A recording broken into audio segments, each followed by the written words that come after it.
I never went. Mrs. Lyons. No, I swear it to you on all I hold sacred. I never went. Something intervened to prevent my going. What was that? That is a private matter. I cannot tell it. You acknowledge then that you made an appointment with Sir Charles at the very hour and place at which he met his death, but you deny that you kept the appointment. That is the truth. Again and again I cross-questioned her, but I could never get past that point. Mrs. Lyons, said I, as I rose from this long and inconclusive interview, you are taking a very great responsibility and putting yourself in a very false position by not making an absolutely clean breast of all that you know.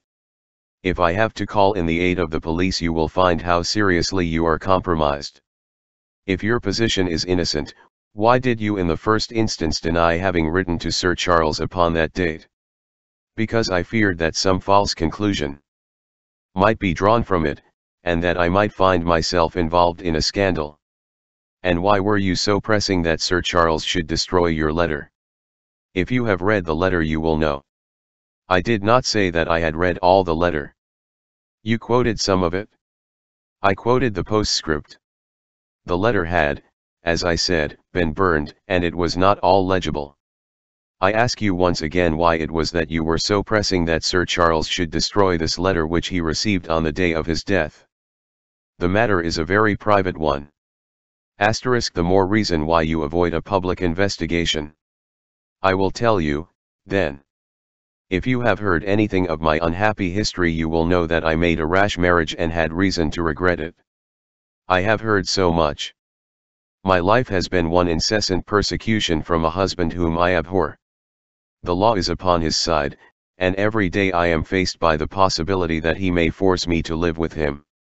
At the time that I wrote this letter to Sir Charles I had learned that the man on the tour there was a prospect of my regaining my freedom if certain expenses could be met. It meant everything to me: peace of mind, happiness, self-respect, everything. I knew Sir Charles's generosity, and I thought that if he heard the story from my own lips he would help me. Then how is it that you did not go? Because I received help in the interval from another source. Why, then, did you not write to Sir Charles and explain this? So I should have done had I not seen his death in the paper next morning. The woman's story hung coherently together, and all my questions were unable to shake it. I could only check it by finding if she had, indeed, instituted divorce proceedings against her husband at or about the time of the tragedy. It was unlikely that she would dare to say that she had not been to Baskerville Hall if she really had been, for a trap would be necessary to take her there, and could not have returned to Coombe Tracey until the early hours of the morning. Such an excursion could not be kept secret. The probability was, therefore, that she was telling the truth, or, at least, a part of the truth. I came away baffled and disheartened. Once again I had reached that dead wall which seemed to be built across every path by which I tried to get at the object of my mission. And yet the more I thought of the lady's face and of her manner, the more I felt that something was being held back from me. Why should she turn so pale? Why should she fight against every admission until it was forced from her? Why should she have been so reticent at the time of the tragedy?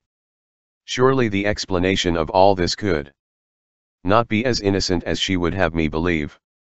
For the moment I could proceed no farther in that direction, but must turn back to that other clue which was to be sought for among the stone huts upon the moor. And that was a most vague direction. I realized it as I drove back and noted how hill after hill showed traces of the ancient people. Barrymore's only indication had been that the stranger lived in one of these abandoned huts, and many hundreds of them are scattered throughout the length and breadth of the moor. But I had my own experience for a guide, since it had shown me the man himself standing upon the summit of the Black Tor. That then should be the center of my search. From there I should explore every hut upon the moor until I lighted upon the right one. If this man were inside it, I should find out from his own lips, at the point of my revolver if necessary, who he was and why he had dogged us so long. He might slip away from us in the crowd of Regent Street, but it would puzzle him to do so upon the lonely moor. On the other hand, if I should find the hut and its tenant should not be within it, I must remain there. However long the vigil, until he returned. Holmes had missed him in London. It would indeed be a triumph for me if I could run him to earth, where my master had failed. Luck had been against us again and again in this inquiry, but now at last it came to my aid.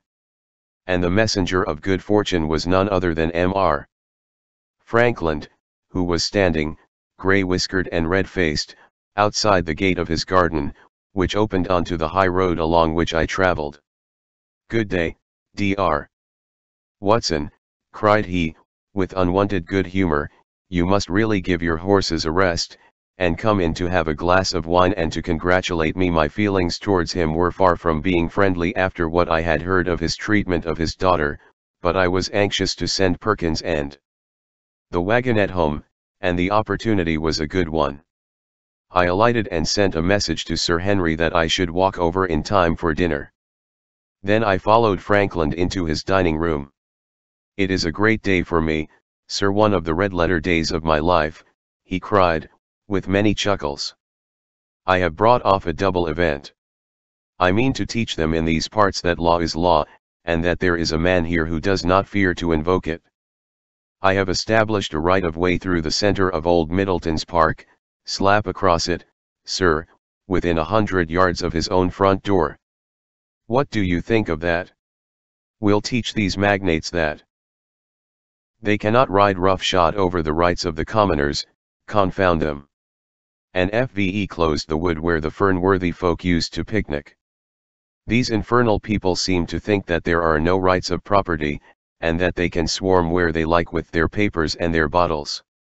Both cases decided, Dr. Watson, and both in my favour. I haven't had such a day since I had Sir John Morland for trespass, because he shot in his own war. And how on earth did you do that? Look it up in the books, sir. It will repay reading Frankland v. Morland, Court of Queen's Bench. It cost me £200, but I got my verdict. Did it do you any good? None, sir, none. I am proud to say that I had no interest in the matter.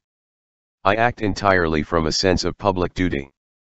I have no doubt, for example, that the Fernworthy people will burn me in effigy tonight. I told the police last time they did it that they should stop these disgraceful exhibitions. The county constabulary is in a scandalous state, sir, and it has not afforded me the protection to which I am entitled. The case of Frankland v. Regina will bring the matter before the attention of the public. I told them that they would have occasion to regret their treatment of me, and already my words have come true. How so? I asked. The old man put on a very knowing expression. Because I could tell them what they are dying to know, but nothing would induce me to help the rascals in any way. I had been casting round for some excuse by which I could get away from his gossip, but now I began to wish to hear more of it. I had seen enough of the contrary nature of the old sinner to understand that any strong sign of interest would be the surest way to stop his confidences. Some poaching case, no doubt, said I, with an indifferent manner. Ha, my boy, a very much more important matter than that. What about the convict on the moor? I started. You don't mean that you know where he is? Said L. I may not know exactly where he is, but I am quite sure that I could help the police to lay their hands on him. Has it never struck you that the way to catch that man was to find out where he got his food, and so trace it to him? He certainly seemed to be getting uncomfortably near the truth. No doubt, said I, but how do you know that he is anywhere upon the moor? I know it because I have seen with my own eyes the messenger who takes him his food. My heart sank for Barrymore. It was a serious thing to be in the power of this spiteful old busybody. But his next remark took a weight from my mind. You'll be surprised to hear that his food is taken to him by a child. I see him every day through my telescope upon the roof. He passes along the same path at the same hour, and to whom should he be going except to the convict? Here was luck indeed. and yet I suppressed all appearance of interest. A child? Barrymore had said that our unknown was supplied by a boy. It was on his track, and not upon the convicts, that Frankland had stumbled. If I could get his knowledge it might save me a long and weary hunt. But incredulity and indifference were evidently my strongest cards. I should say that it was much more likely that it was the son of one of the moorland shepherds taking out his father's dinner. The least appearance of opposition struck fire out of the old autocrat. His eyes looked malignantly at me, and his grey whiskers bristled like those of an angry cat. "Indeed, sir," said he, pointing out over the wide-stretching moor. "Do you see that black tor over yonder? Well, do you see the low hill beyond with the thorn brush upon it? It is the stoniest part of the whole moor. Is that a place where a shepherd would be likely to take his station? Your suggestion, sir, is a most absurd one." I meekly answered that I had spoken without knowing all the facts. My submission pleased him and led him to further confidences. "You may be sure, sir, that I have very good grounds before I come to an opinion. I have seen the boy again and again with his bundle. Every day, and sometimes twice a day, I have been able but wait a moment. Dr. Watson, do my eyes deceive me, or is there at the present moment something moving upon that hillside?" It was several miles off, but I could distinctly see a small dark dot against the dull green and grey. "Come, sir, come," cried Frankland, rushing upstairs. "You will see with your own eyes and judge for yourself." The telescope, a formidable instrument mounted upon a tripod, stood upon the fiat leads of the house. Frankland clapped his eye to it and gave a cry of satisfaction. "Quick, Dr. Watson, quick, before he passes over the hill." There he was, sure enough, a small urchin with a little bundle upon his shoulder, toiling slowly up the hill. When he reached the crest I saw the ragged uncouth figure outlined for an instant against the cold blue sky. He looked round him, with a furtive and stealthy air, as one who dreads pursuit. Then he vanished over the hill. Well, am I right? Certainly, there is a boy who seems to have some secret errand. And what the errand is even a county constable could guess. But not one word shall they have from me, and I bind you to secrecy also, Dr. Watson. Not a word. You understand. Just as you wish. They have treated me shamefully. When the facts come out in Frankland v. Regina, I venture to think that a thrill of indignation will run through the country. Nothing would induce me to help the police in any way. For all they cared, it might have been me, instead of my effigy, which these rascals burned at the stake. Surely you are not going. You will help me to empty the decanter in honor of this great occasion. But I resisted all his solicitations and succeeded in dissuading him from his announced intention of walking home with me. I kept the road as long as his eye was on me, and then I struck offloaf across the moor and made for the stony hill over which the boy had disappeared. Everything was working in my favor, and I swore that it should not be through lack of energy or perseverance that I should miss the chance which fortune had thrown in my way. The sun was already sinking when I reached the summit of the hill, and the long slopes beneath me were all golden green on one side and grey shadow on the other. A haze lay low upon the farthest skyline, out of which jutted the fantastic shapes of Believer and Vixen Tor. Over the wide expanse there was no sound and no movement. One great grey bird, a gull or curlew, soared aloft in the blue heaven. He and I seemed to be the only living things between the huge arch of the sky and the desert beneath it. The barren scene, the sense of loneliness, and the mystery and urgency of my task all struck a chill into my heart. The boy was nowhere to be seen. But down beneath me in a cleft of the hills there was a circle of the old stone huts, and in the middle of them there was one which retained sufficient roof to act as a screen against the weather. My heart leaped within me as I saw it. This must be the burrow where the stranger lurked. At last my foot was on the threshold of his hiding place. His secret was within my grasp. As I approached the hut, Walking as warily as Stapleton would do when with poised net he drew near the settled butterfly, I satisfied myself that the place had indeed been used as a habitation. A vague pathway among the boulders led to the dilapidated opening which served as a door. All was silent within. The unknown might be lurking there, or he might be prowling on the moor. My nerves tingled with the sense of adventure. Throwing aside my cigarette, I closed my hand upon the butt of my revolver and, walking swiftly up to the door, I looked in. The place was empty. But there were ample signs that I had not come upon a false scent. This was certainly where the man lived. Some blankets rolled in a waterproof lay upon that very stone slab upon which Neolithic man had once slumbered. The ashes of a fire were heaped in a rude grate. Beside it lay some cooking utensils and a bucket half full of water. A litter of empty tins showed that the place had been occupied for some time, and I saw, as my eyes became accustomed to the checkered light, a pannikin and a half-full bottle of spirits standing in the corner.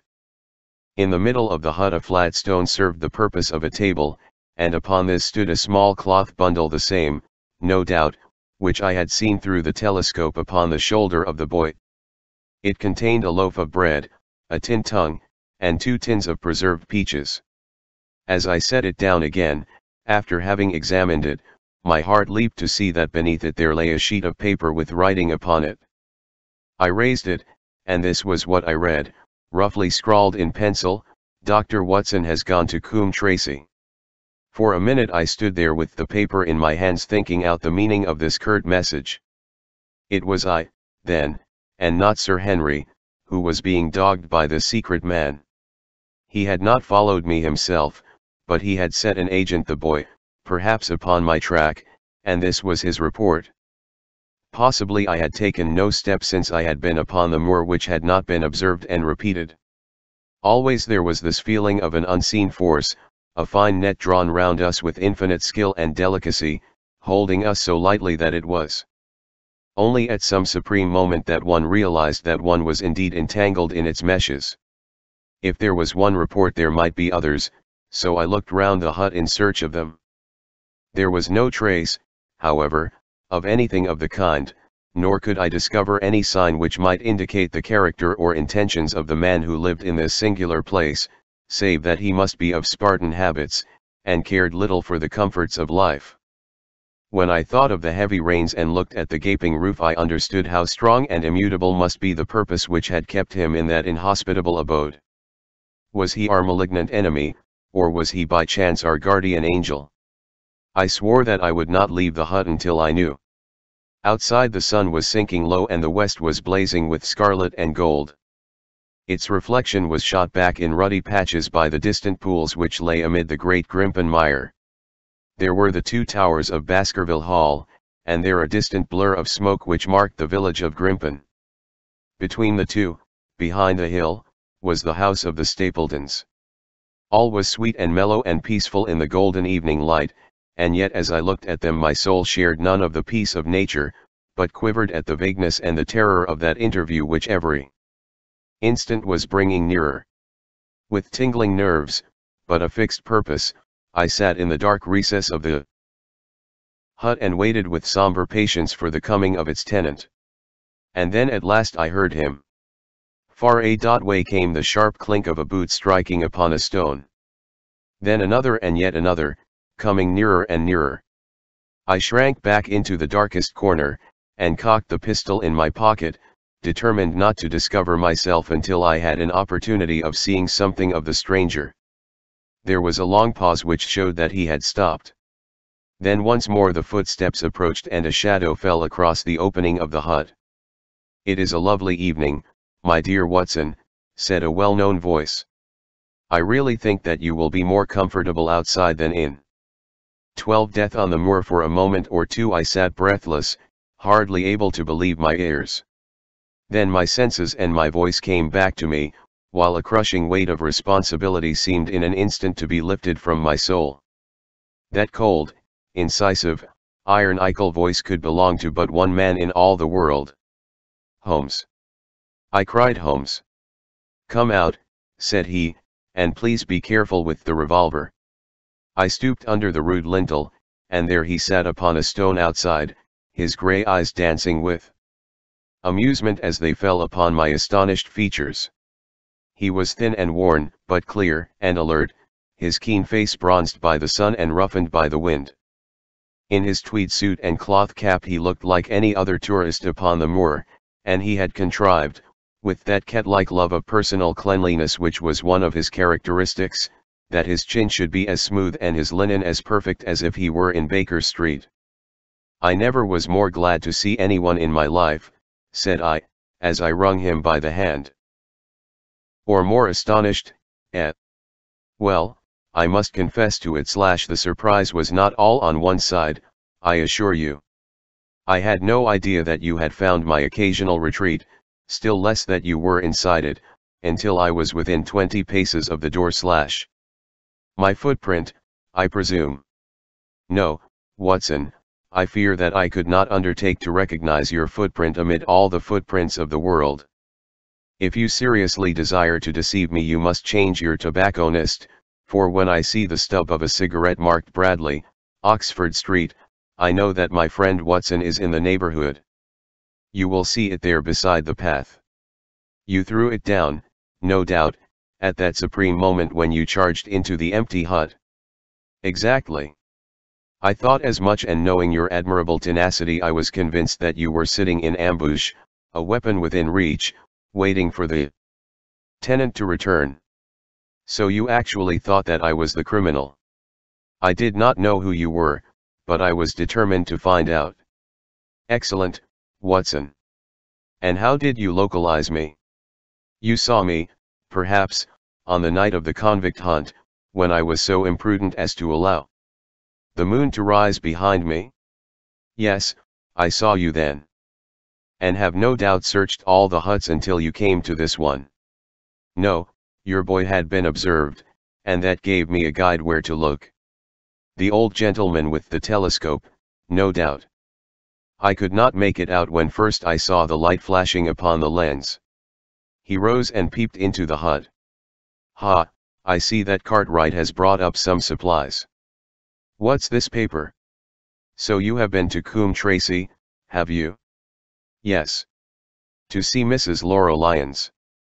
"Exactly. Well done. Our researches have evidently been running on parallel hues, and when we unite our results I expect we shall have a fairly full knoll edge of the case. Well, I am glad from my heart that you are here, for indeed the responsibility and the mystery were both becoming too much for my nerves.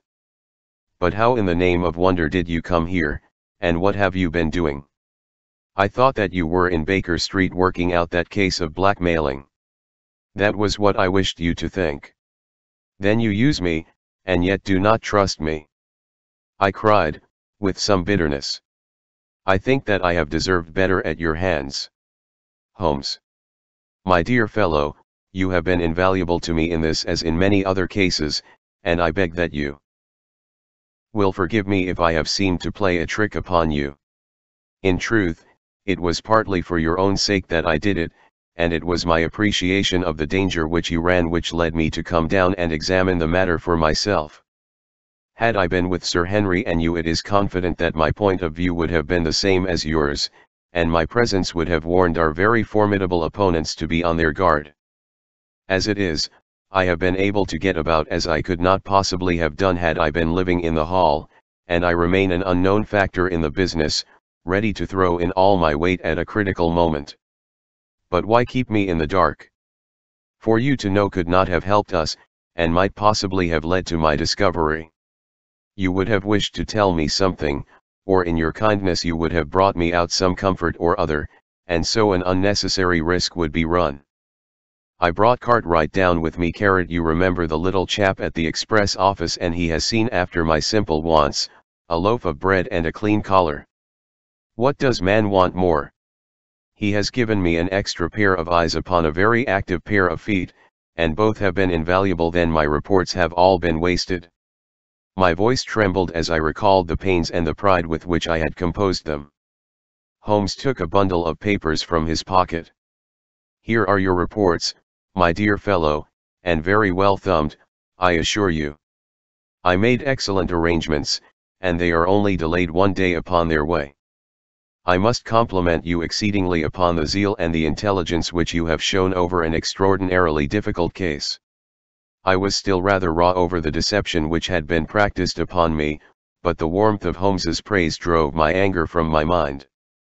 I felt also in my heart that he was right in what he said, and that it was really best for our purpose that I should not have known that he was upon the moor. "That's better," said he, seeing the shadow rise from my face. "And now tell me the result of your visit to Mrs. Laura Lyons." It was not difficult for me to guess that it was to see her that you had gone, for I am already aware that she is the one person in Coombe Tracey who might be of service to us in the matter. In fact, if you had not gone today, it is exceedingly probable that I should have gone tomorrow. The sun had set and dusk was settling over the moor. The air had turned chill, and we withdrew into the hut for warmth. There, sitting together in the twilight, I told Holmes of my conversation with the lady. So interested was he that I had to repeat some of it twice before he was satisfied. "This is most important," said he, when I had concluded. "It fills up a gap which I had been unable to bridge, in this most complex affair. You are aware, perhaps, that a close intimacy exists between this lady and the man Stapleton?" I did not know of a close intimacy. There can be no doubt about the matter. They meet, they write, there is a complete understanding between them.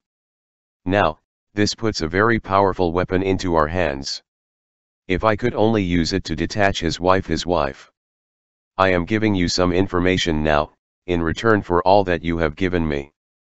The lady who has passed here as Miss Stapleton is in reality his wife." "Good heavens! Holmes, are you sure of what you say? How could he have permitted Sir Henry to fall in love with her?" "Sir Henry's falling in love could do no harm to anyone except Sir Henry. He took particular care that Sir Henry did not make love to her, as you have yourself observed. I repeat that the lady is his wife and not his sister. But why this elaborate deception? Because he foresaw that she would be very much more useful to him in the character of a free woman. All my unspoken instincts, my vague suspicions, suddenly took shape and centered upon the naturalist. In that impassive, colorless man, with his straw hat and his butterfly net, I seemed to see something terrible, a creature of infinite patience and craft, with a smiling face and a murderous heart. It is he, then, who is our enemy. It is he who dogged us in London. So I read the riddle. And the warning, it must have come from her. Exactly. The shape of some monstrous villainy, half seen, half guessed, loomed through the darkness which had girt me so long. But are you sure of this, Holmes? How do you know that the woman is his wife?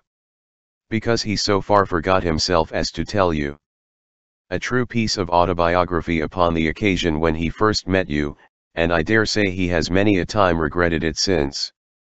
He was once a schoolmaster in the north of England. Now, there is no one more easy to trace than a schoolmaster. There are scholastic agencies by which one may identify any man who has been in the profession.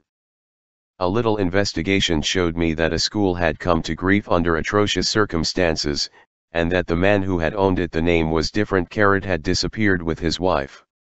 The descriptions agreed. When I learned that the missing man was devoted to entomology, the identification was complete. The darkness was rising, but much was still hidden by the shadows. If this woman is in truth his wife, where does Mrs. Laura Lyons come in? I asked.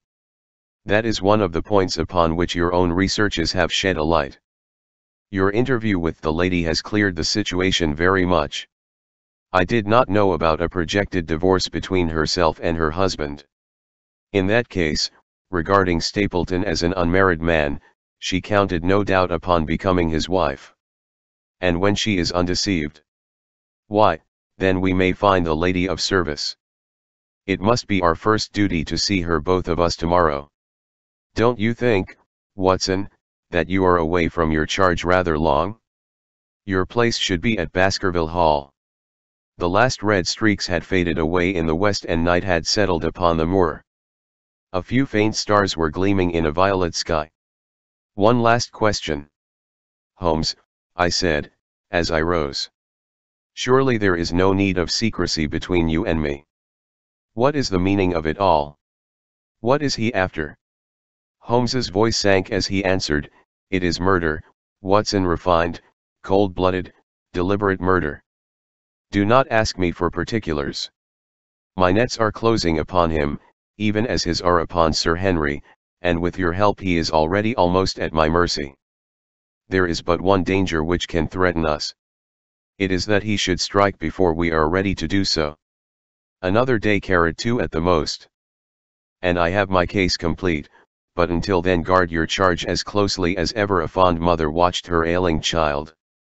Your mission today has justified itself, and yet I could almost wish that you had not left his side. Hark! A terrible scream, a prolonged yell of horror and anguish burst out of the silence of the moor. That frightful cry turned the blood to ice in my veins. Oh, my God! I gasped. What is it? What does it mean? Holmes had sprung to his feet, and I saw his dark, athletic outline at the door of the hut, his shoulders stooping, his head thrust forward, his face peering into the darkness. Hush, he whispered. Hush. The cry had been loud on account of its vehemence, but it had pealed out from somewhere far off on the shadowy plain. Now it burst upon our ears, nearer, louder, more urgent than before. Where is it? Holmes whispered, and I knew from the thrill of his voice that he, the man of iron, was shaken to the soul. Where is it, Watson? There, I think. I pointed into the darkness. No, there. Again the agonized cry swept through the silent night, louder and much nearer than ever. And a new sound mingled with it, a deep, muttered rumble, musical and yet menacing, rising and falling like the low, constant murmur of the sea. The Hound! Cried Holmes. Come, Watson, come. Great heavens, if we are too late. He had started running swiftly over the moor, and I had followed at his heels. But now from somewhere among the broken ground immediately in front of us there came one last despairing yell, and then a dull, heavy thud. We halted and listened. Not another sound broke the heavy silence of the windless night. I saw Holmes put his hand to his forehead like a man distracted. He stamped his feet upon the ground. He has beaten us, Watson. We are too late. No, no, surely not. Fool that I was to hold my hand. And you, Watson, see what comes of abandoning your charge. But, by heaven, if the worst has happened, we'll avenge him. Blindly we ran through the gloom, blundering against boulders, forcing our way through gorse bushes, panting up hills and rushing down slopes, heading always in the direction whence those dread full sounds had come. At every rise Holmes looked eagerly round him, but the shadows were thick upon the moor, and nothing moved upon its dreary face. Can you see anything? Nothing. But, hark, what is that? A low moan had fallen upon our ears.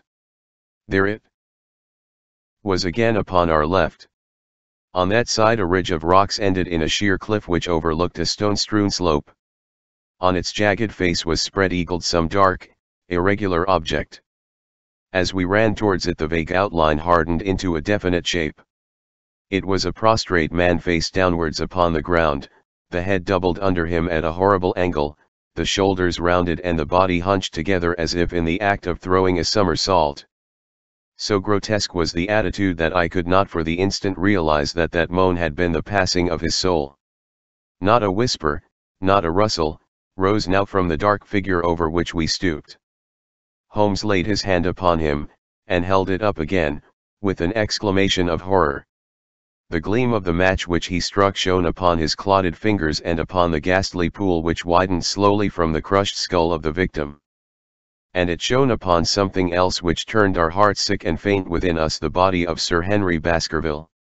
There was no chance of either of us forgetting that peculiar ruddy tweed suit, the very one which he had worn on the first morning that we had seen him in Baker Street. We caught the one clear glimpse of it, and then the match flickered and went out, even as the hope had gone out of our souls. Holmes groaned, and his face glimmered white through the darkness. "The brute! The brute!" I cried, with clenched hands. "Oh, Holmes, I shall never forgive myself for having left him to his fate. I am more to blame than you, Watson. In order to have my case well rounded and complete, I have thrown away the life of my client. It is the greatest blow which has befallen me in my career. But how could I know that he would risk his life alone upon the moor in the face of all my warnings? That we should have heard his screams, my God, those screams! And yet have been unable to save him. Where is this brute of a hound which drove him to his death? It may be lurking among these rocks at this instant. And Stapleton, where is he? He shall answer for this deed. He shall. I will see to that. Uncle and nephew have been murdered, the one frightened to death by the very sight of a beast which he thought to be supernatural, the other driven to his end in his wild flight to escape from it. But now we have to prove the connection between the man and the beast. Save from what we heard, we cannot even swear to the existence of the latter, since Sir Henry has evidently died from the fall. But, by heavens, cunning as he is, the fellow shall be in my power before another day is past." We stood with bitter hearts on either side of the mangled body, overwhelmed by this sudden and irrevocable disaster which had brought all our long and weary labors to so piteous an end. Then, as I see was a prostrate man, face downwards. The moon rose, we climbed to the top of the rocks over which our poor friend had fallen, and from the summit we gazed out over the shadowy moor, half silver and half gloom. Far away, miles in the direction of Grimpen, a single steady yellow light was shining. It could only come from the lonely abode of the Stapletons. With a bitter curse I shook my fist at it as I gazed. Why should we not seize him at once? Our case is not complete. The fellow is wary and cunning to the last degree. It is not what we know, but what we can prove. If we make one false move, the villain may escape us yet. What can we do? There will be plenty for us to do tomorrow. Tonight we can only perform the last offices to our poor friend. Together we made our way down the precipitous slope and approached the body, black and clear against the silvered stones. The agony of those contorted limbs struck me with a spasm of pain and blurred my eyes with tears. We must send for help. Holmes. We cannot carry him all the way to the hall. Good heavens, are you mad? He had uttered a cry and bent over the body. Now he was dancing and laughing and wringing my hand. Could this be my stern, self-contained friend? These were hidden fires, indeed. A beard. A beard. The man has a beard. A beard. It is not the baronet, it is Why, it is my neighbor, the convict. With feverish haste we had turned the body over, and that dripping beard was pointing up to the cold, clear moon. There could be no doubt about the beetling forehead, the sunken animal eyes. It was, indeed, the same face which had glared upon me in the light of the candle from over the rock, the face of Selden, the criminal. Then in an instant it was all clear to me. I remembered how the baronet had told me that he had handed his old wardrobe to Barrymore. Barrymore had passed it on in order to help Selden in his escape. Boots, shirt, cap, it was all Sir Henry's. The tragedy was still black enough, but this man had at least deserved death by the laws of his country. I told Holmes how the matter stood, my heart bubbling over with thankfulness and joy. Then the clothes have been the poor devil's death, said he. It is clear enough that the hound has been laid on from some article of Sir Henry's, the boot which was abstracted in the hotel, in all probability, and so ran this man down. There is one very singular thing, however: how came Selden, in the darkness, to know that the hound was on his trail? He heard him. To hear a hound upon the moor would not work a hard man like this convict into such a paroxysm of terror that he would risk recapture by screaming wildly for help. By his cries he must have run a long way after he knew the animal was on his track. How did he know? Greater mystery to me is why this hound, presuming that all our conjectures are correct, I presume nothing. Well, then, why this hound should be loose tonight.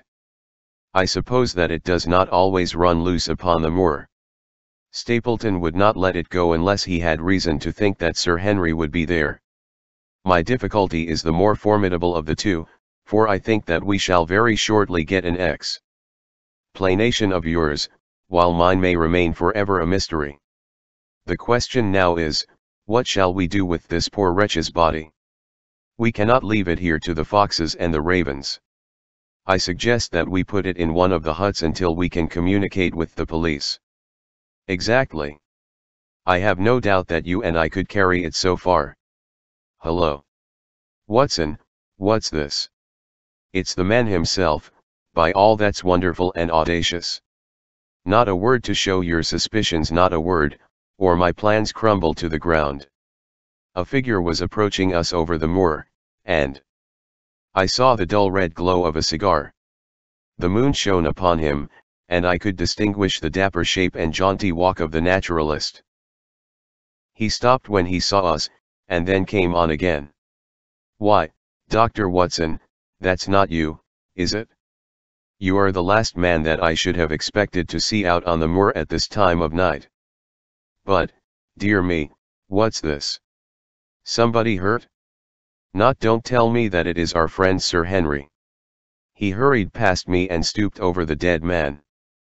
I heard a sharp intake of his breath and the cigar fell from his fingers. Who's this? He stammered. It is Selden, the man who escaped from Princetown. Stapleton turned a ghastly face upon us, but by a supreme effort he had overcome his amazement and his disappointment. He looked sharply from Holmes to me.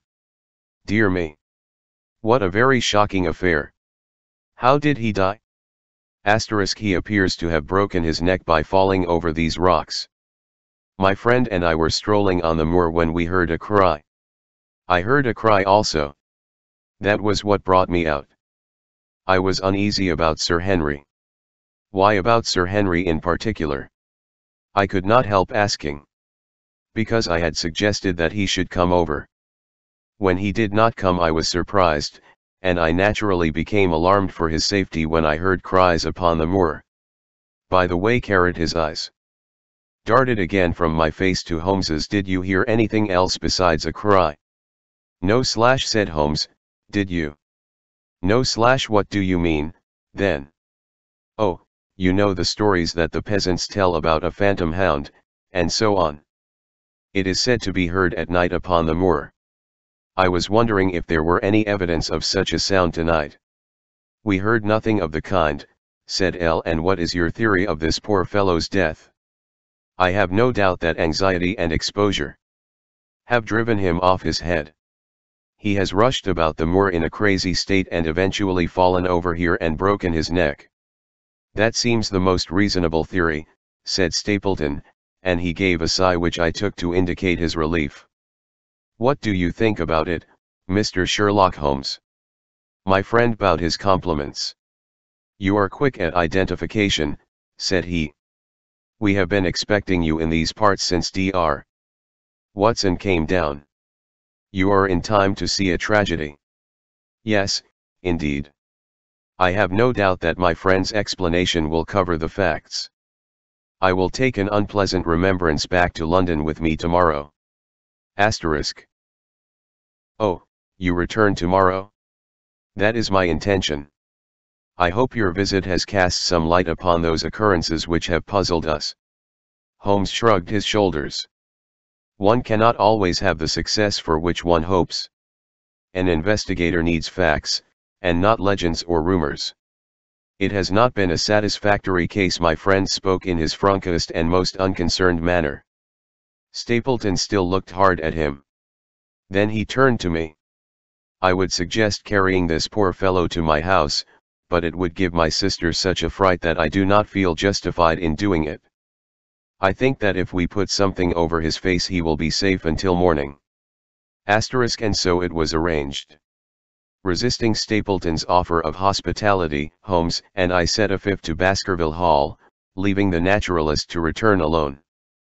Looking back we saw the figure moving slowly away over the broad moor, and behind him that one black smudge on the silvered slope which showed where the man was lying who had come so horribly to his end. 13 Fixing the nets eerie at close grips at last said Holmes, as we walked together across the moor. What a nerve the fellow has. How he pulled himself together in the face of what must have been a paralyzing shock when he found that the wrong man had fallen a victim to his plot. I told you in London, Watson, and I tell you now again, that we have never had a foeman more worthy of our steel. I am sorry that he has seen you. And so was I at first. But there was no getting out of it. What effect do you think it will have upon his plans, now that he knows you are here? It may cause him to be more cautious, or it may drive him to desperate measures at once. Like most clever criminals, he may be too confident in his own cleverness and imagine that he has completely deceived us. Why should we not arrest him at once? My dear Watson, yet I were born to be a man of action. Your instinct is always to do something energetic. But supposing, for argument's sake, that we had him arrested tonight, what on earth? The better off should we be for that? We could prove nothing against him. There's the devilish cunning of it. If he were acting through a human agent we could get some evidence, but if we were to drag this great dog to the light of day it would not help us in putting a rope round the neck of its master. Surely we have a case. Not a shadow of one, only surmise and conjecture. We should be laughed out of court if we came with such a story and such evidence. There is Sir Charles's death. Found dead without a mark upon him. You and I know that he died of sheer fright, and we know also what frightened him, but how are we to get 12 stolid jurymen to know it? What signs are there of a hound? Where are the marks of its fangs? Of course, we know that a hound does not bite a dead body and that Sir Charles was dead before ever the brute overtook him. But we have to prove all this, and we are not in a position to do it. Well, then, tonight. We are not much better off tonight. Again, there was no direct connection between the hound and the man's death. We never saw the hound. We heard it, but we could not prove that it was running upon this man's trail. There is a complete absence of motive. No, my dear fellow, we must reconcile ourselves to the fact that we have no case at present, and that it is worth our while to run any risk in order to establish one. And how do you propose to do so? I have great hopes of what Mrs. Laura Lyons may do for us when the position of affairs is made clear to her. And I have my own plan as well. Sufficient for tomorrow is the evil thereof, but I hope before the day is past to have the upper hand at last. I could draw nothing further from him, and he walked, lost in thought, as far as the Baskerville gates. Are you coming up? Yes, I see no reason for further concealment. But one last word, Watson. Say nothing of the hound to Sir Henry. Let him think that Selden's death was as Stapleton would have us believe.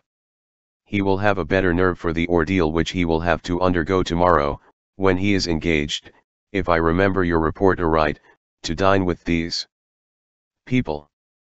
And so then you must excuse yourself and he must go alone. That will be easily arranged. And now, if we are too late for dinner, I think that we are both ready for our suppers. Sir Henry was more pleased than surprised to see Sherlock Holmes, for he had for some days been expecting that recent events would bring him down from London. He did raise his eyebrows, however, when he found that my friend had neither any luggage nor any explanations for its absence. Between us we soon supplied his wants, and then over a belated supper we explained to the baronet as much of our experience as it seemed desirable that he should know.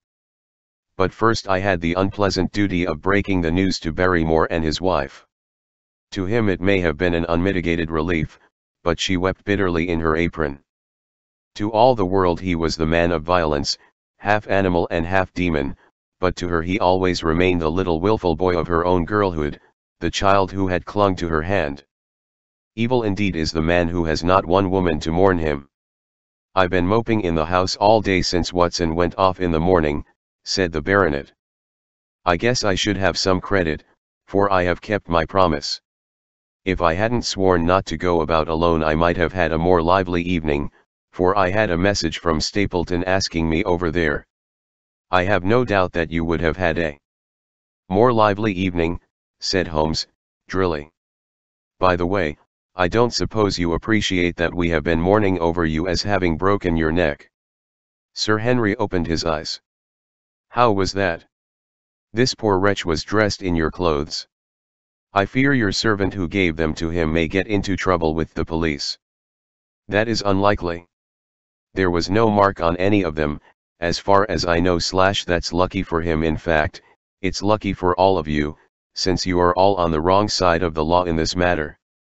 I am not sure that as a conscientious detective my first duty is not to arrest the whole household. Watson's reports are most incriminating documents." "But how about the case?" asked the baronet. "Have you made anything out of the tangle?" "I don't know that Watson and I are much the wiser since we came down. I think that I shall be in a position to make the situation rather more clear to you before long. It has been an exceedingly difficult and most complicated business. There are several points upon which we still want light, but it is coming all the same.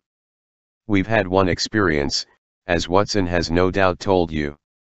We heard the hound on the moor, so I can swear that it is not all empty superstition.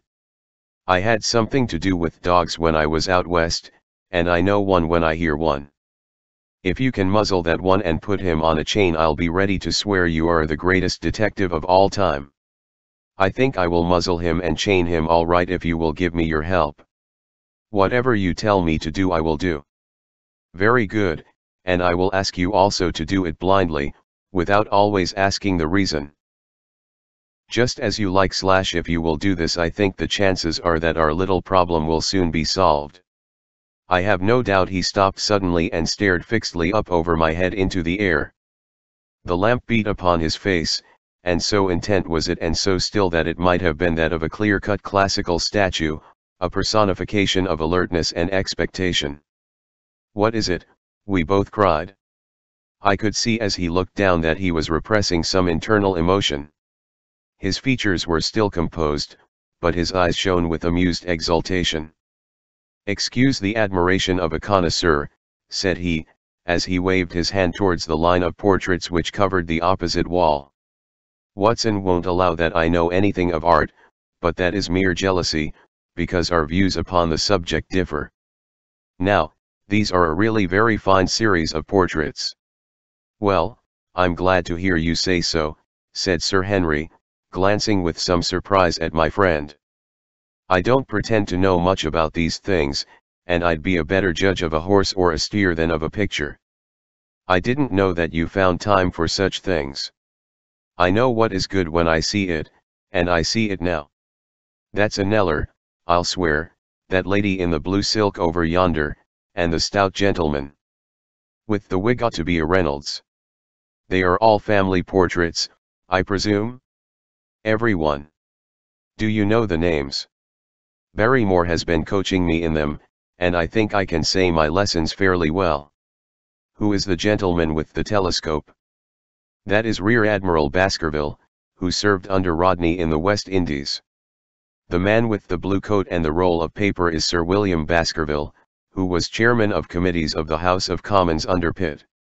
And this cavalier opposite to me, the one with the black velvet and the lace? Ah, you have a right to know about him. That is the cause of all the mischief, the wicked Hugo, who started the Hound of the Baskervilles. We're not likely to forget him." I gazed with interest and some surprise upon the portrait. "Dear me," said Holmes, "he seems a quiet, meek-mannered man enough, but I dare say that there was a lurking devil in his eyes. I had pictured him as a more robust and ruffianly person."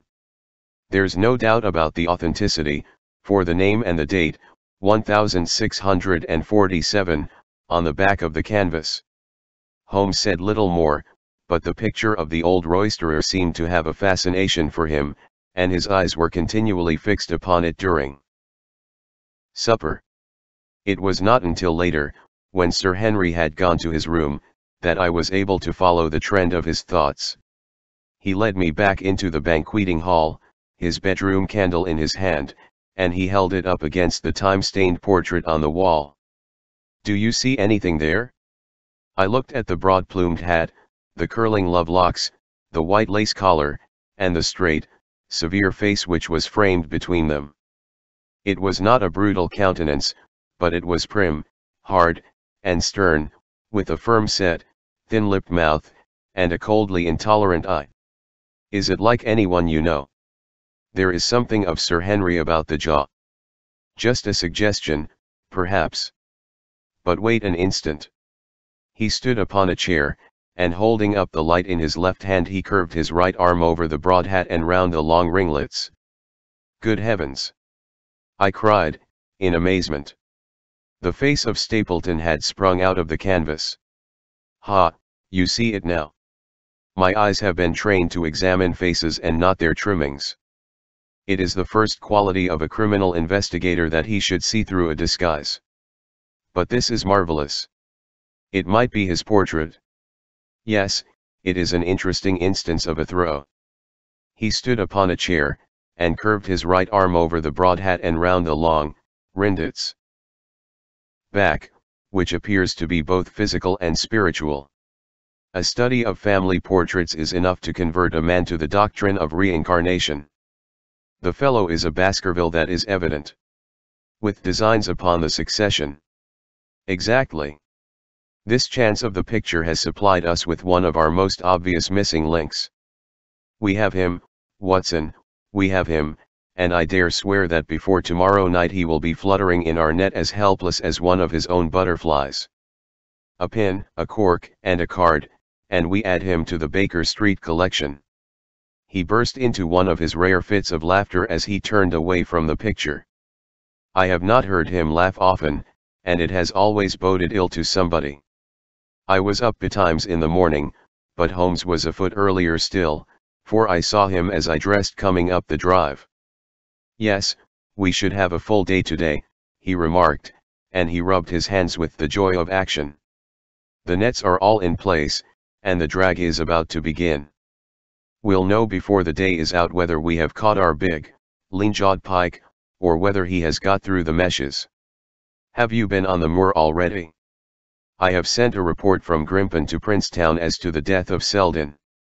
I think I can promise that none of you will be troubled in the matter. And I have also communicated with my faithful Cartwright, who would certainly have pined away at the door of my hut, as a dog does at his master's grave, if I had not set his mind at rest about my safety. What is the next move?" "To see Sir Henry." "Ah, here he is. Good morning, Holmes," said the baronet. "You look like a general who is planning a battle with his chief of the staff." "That is the exact situation. Watson was asking for orders." "And so do I." "Very good. You are engaged, as I understand, to dine with our friends the Stapletons tonight. I hope that you will come also. They are very hospitable people, and I am sure that they would be very glad to see you. I fear that Watson and I must go to London." Carrot to London. "Yes, I think that we should be more useful there at the present juncture." The baronet's face perceptibly lengthened. "I hoped that you were going to see me through this business. The Hall and the moor are not very pleasant places when one is alone. My dear fellow, you must trust me implicitly and do exactly what I tell you. You can tell your friends that we should have been happy to have come with you, but that urgent business required us to be in town. We hope very soon to return to Devonshire. Will you remember to give them that message? If you insist upon it ***, there is no alternative, I assure you." I saw by the baronet's clouded brow that he was deeply hurt by what he regarded as our desertion. When do you desire to go? He asked, coldly. Immediately after breakfast.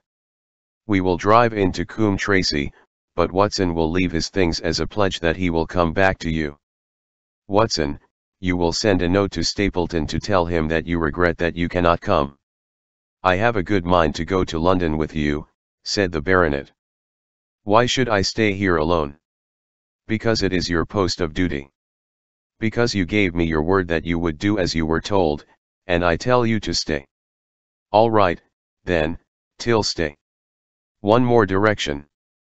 I wish you to drive to Merripit House. Send back your trap, however, and let them know that you intend to walk home. To walk across the moor. Yes.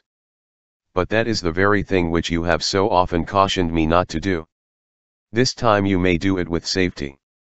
If I had not every confidence in your nerve and courage I would not suggest it, but it is essential that you should do it. Then I will do it / And as you value your life, do not go across the moor in any direction save along the straight path which leads from Merripit House to the Grimpen Road, and is your natural way home. I will do just what you say. Very good. I should be glad to get away as soon after breakfast as possible, so as to reach London in the afternoon.